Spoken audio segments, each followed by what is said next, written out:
La parole est à monsieur Jean-Carl Grelier. Merci, Monsieur le Président. Ma question s'adresse à Madame la ministre des Solidarités et de la Santé. Madame la ministre, le ministre de l'Économie et des Finances a présenté au Conseil des ministres du 5 février dernier un projet de loi intitulé « Accélération et simplification de l'action publique ». Ce texte comprend un important volet santé, reprenant notamment la suppression des certificats de pratique sportive, figurant initialement dans le PLFSS pour 2020 et invalidé sur ce point par le Conseil constitutionnel. Ce texte comprend aussi un dispositif visant à adapter la création de sites internet mutualisés pour la vente en ligne de médicaments. Or, vous n'êtes pas sans ignorer la grande inquiétude que ces dispositions suscitent chez les pharmaciens d'officine qui subissent déjà et de plein fouet les mesures drastiques d'économie imposées à la filière du médicament depuis de très nombreuses années. Ainsi, depuis 2017, ce sont environ 200 officines qui sont chaque année placées en liquidation judiciaire. Et ce sont donc autant de professionnels de santé en moins, notamment dans les territoires ruraux, où le pharmacien d'officine est le plus souvent le dernier acteur de santé au service de la population. Cette ouverture de la vente de médicaments sur Internet, qui s'apparente à l'ouverture de la boîte de Pandore, vient menacer le modèle économique des officines concernées, avec pour seul objectif de limiter les coûts des médicaments pour l'assurance maladie.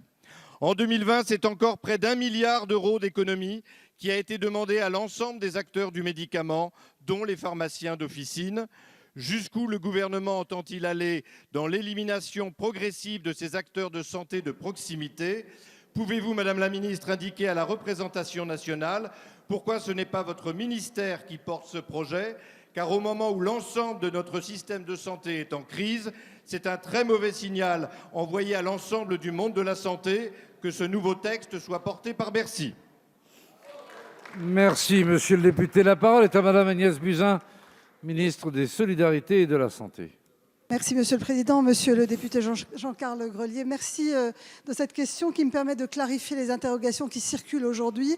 Et je tiens à rappeler à quel point les pharmaciens aujourd'hui ont un rôle totalement pivotal dans notre système de santé et à quel point je travaille bien avec eux sur l'accès aux soins. Donc, je voudrais d'abord rappeler le cadre réglementaire actuel sur la vente en ligne. La vente en ligne est déjà autorisée sur Internet sous certaines conditions. L'article 34 du projet de loi que vous évoquez cherche à simplifier sans remettre en cause les équilibres de cette vente de médicaments en ligne. Il est proposé 3 choses. D'abord, de mutualiser les pharmacies qui proposent la vente en ligne. Deuxièmement, de désolidariser le lieu où sont stockés les médicaments de l'officine pour des raisons évidemment de locaux, et puis de simplifier les formalités administratives. Alors le mot plateforme a pu choquer, il est frais. Il n'y a aucune volonté évidemment d'aller vers des plateformes de type Amazon, ce qui serait totalement contraire à la vision que le gouvernement a aujourd'hui de la place du pharmacien dans notre système de santé, est contraire également à la politique que nous menons pour renforcer le rôle de santé publique des pharmaciens, notamment dans les territoires où ils ont un rôle dans l'accès aux soins. Cette vente en ligne sera rattachée à la licence d'une officine et placée sous le contrôle du pharmacien d'officine.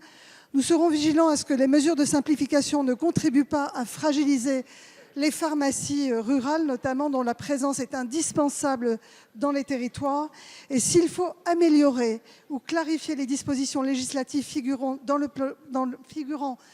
projet de loi, elles le seront. C'est ce que j'ai dit aux professionnels ainsi qu'à la présidente du Conseil national de l'Ordre des pharmaciens. Je vous remercie. Merci, madame la ministre. La parole est à monsieur